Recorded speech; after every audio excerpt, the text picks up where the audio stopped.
नमस्कार दोस्तों। बीजेपी एक बार फिर अपने ही खेल में फंस गई है।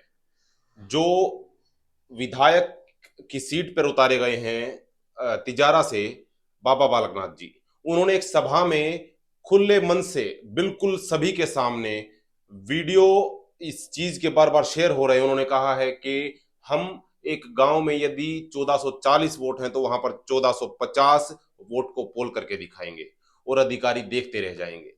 इससे क्या अंदाजा लगाया जा सकता है कि भाजपा किस तरह खेल खेलने जा रही है। दोस्तों, जिस तरह से अन्य राज्यों में भी ये कार्य किए गए हैं और अब बिल्कुल सोशल मीडिया पर ये वीडियो बार बार वायरल हो रहा है कि किस तरीके से बाबा बालकनाथ अपने कार्यकर्ताओं से ये अपील कर रहे हैं कि और लोग 80% वोट तक सोचते होंगे, लेकिन हम यदि 100 वोट हैं तो 110 वोट पोल करके दिखाएंगे और जांच अधिकारियों को ठेंगा दिखाने का काम करेंगे। ये बयान बाबा बालकनाथ का है। जब ये बयान वायरल होता है तो उसके बाद आगे की कड़ी जुड़ती जाती है। दोस्तों, वीडियो को सबसे पहले लाइक कर दीजिए और वीडियो को एंड तक देखिएगा। दोस्तों, आपको सारी खबर हम तरीके से बताएंगे। सबसे पहले आप तस्वीरों में देख पा रहे हैं कि कैसे बाबा बालकनाथ एक जनसभा में थे। उन्होंने वहां पर क्या बयान दिया है, उनका बयान पढ़कर हम आपको जो है सुनाते हैं। बाबा बालकनाथ ने कहा है कि जहां पर जितनी भी वोटिंग है हम उससे भी ज्यादा वोटिंग करके दिखाएंगे और निर्वाचन आयोग वाले ये सोच में पड़ जाएंगे कि इतने वोट आए कहां से हैं और वे जांच करते रहेंगे, लेकिन उन्हें जांच में कुछ नहीं मिलेगा क्योंकि वोट तो पड़ चुके होंगे। सांसद ने यह भी कहा है कि उधर वाले 100 में से 80 वोट डालते हैं और हम इस बार 100 में से 110 वोट डालेंगे। इस भावना के साथ अब की बार काम करना है। वहीं तिजारा से भाजपा प्रत्याशी बाबा बालकनाथ ने ये जो बयान दिया है, ये सोशल मीडिया पर जमकर वायरल हो रहा है। दोस्तों, ये वो बयान है जो ये दिखाता है कि किस आधार पर भारतीय जनता पार्टी चुनाव को लड़ने जा रही है। या अब की बार राजस्थान के विधानसभा चुनाव में जो हार का डर है वो पहले से ही सताने लगा है। जिस तरीके से पहले भी जो चुनाव हुए हैं उनमें भी ऐसी ऐसी धांधली देखने को मिली है, चाहे वो इलेक्ट्रिक जो ईवीएम जो मशीन है उनको गायब करने की बात हो या फिर कोई अन्य जो धांधली जो चुनाव में प्रयोग की जाती है भारतीय जनता पार्टी के द्वारा, वो बात हो। इस वीडियो के वायरल होने के तुरंत बाद जो है जांच अधिकारी आगे आए और उन्होंने कहा है कि निर्वाचन अधिकारियों ने दिया बाबा बालकनाथ को नोटिस। इस नोटिस में जारी होने के बाद कहा है निर्वाचन आयोग ने कि बाबा बालकनाथ का आदर्श आचार संहिता के उल्लंघन के लिए नोटिस दे दिया गया है और इसके लिए वे 2 दिन में अपना स्पष्टीकरण इसमें भेज भी दें। दोस्तों, बाबा बालकनाथ ने इसके बाद इसके ऊपर सफाई दी है, लेकिन सफाई से पहले जो विपक्षी दल है वो उन पर हावी हो गया है। दोस्तों, विपक्षी दल किस तरह से हावी हुआ है, उन्होंने ये कहा है कि तिजारा से भाजपा प्रत्याशी बालकनाथ का यह बयान सोशल मीडिया पर बार बार शेयर किया जा रहा है और जो दूसरे दल के विपक्षी कार्यकर्ता हैं उन्होंने उनके ऊपर बूथ कैप्चरिंग का आरोप लगाया है। बूथ कैप्चरिंग किस तरीके से की जाती है कि एक बार किसी बूथ पर किसी पार्टी का कब्जा हो जाता है और फिर जितनी वोट डालनी हो उतनी वोट डालते जाइए।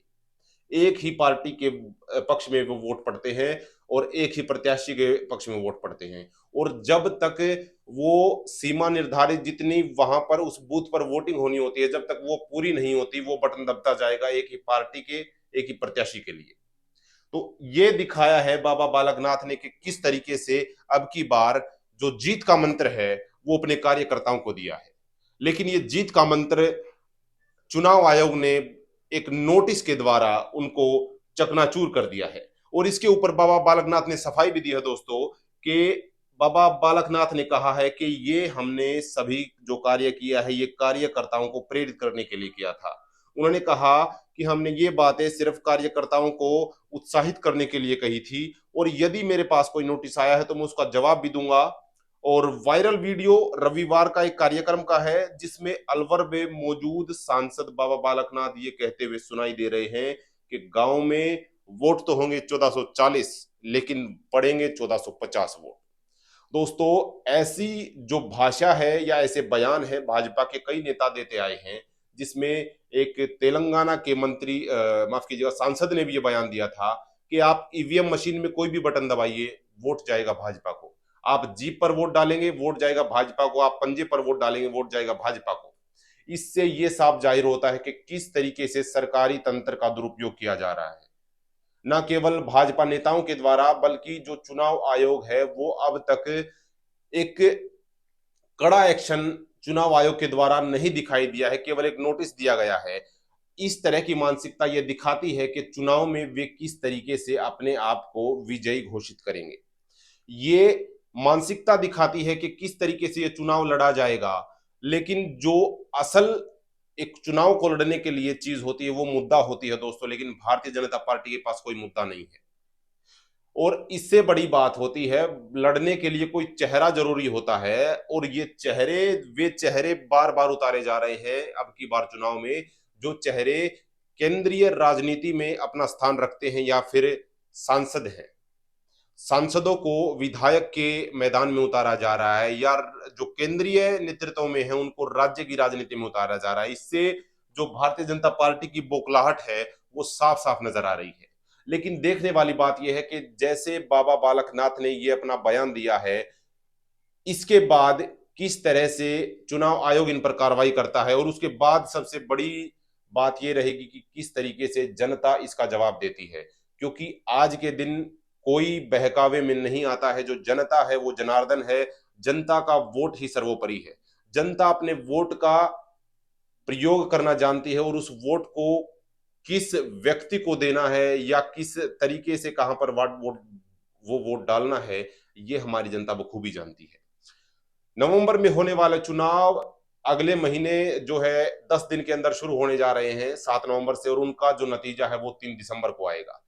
जो राजस्थान के चुनाव हैं उसमें वोटिंग 25 नवंबर को होनी है, और उससे पहले यदि ऐसा कोई वीडियो वायरल होता है तो हम आप सभी से गुजारिश करते हैं कि चुनाव आयोग ने अपना एक नंबर जारी किया हुआ है। आप ऐसी कोई भी अगर संदिग्ध वीडियो आपको दिखती है, या कोई भी दुर्प्रचार में किसी भी तरह का मदिरा बांटता हुआ दिखाई देता है, शराब बांटता हुआ दिखाई देता है, या नोट बांटता हुआ दिखाई देता है, ऐसे कोई भी कृत्य हो, तो हमारे चुनाव आयोग ने साफ साफ आचार संहिता के नियमों में, ये नियमावली में ये कुछ मुख्य बिंदु हैं, आप इनके ऊपर वीडियो बनाकर सीधा चुनाव आयोग को भेज सकते हैं, और चुनाव आयोग आपकी नाम की गोपनीयता रखते हुए उस पर कार्रवाई करेगा।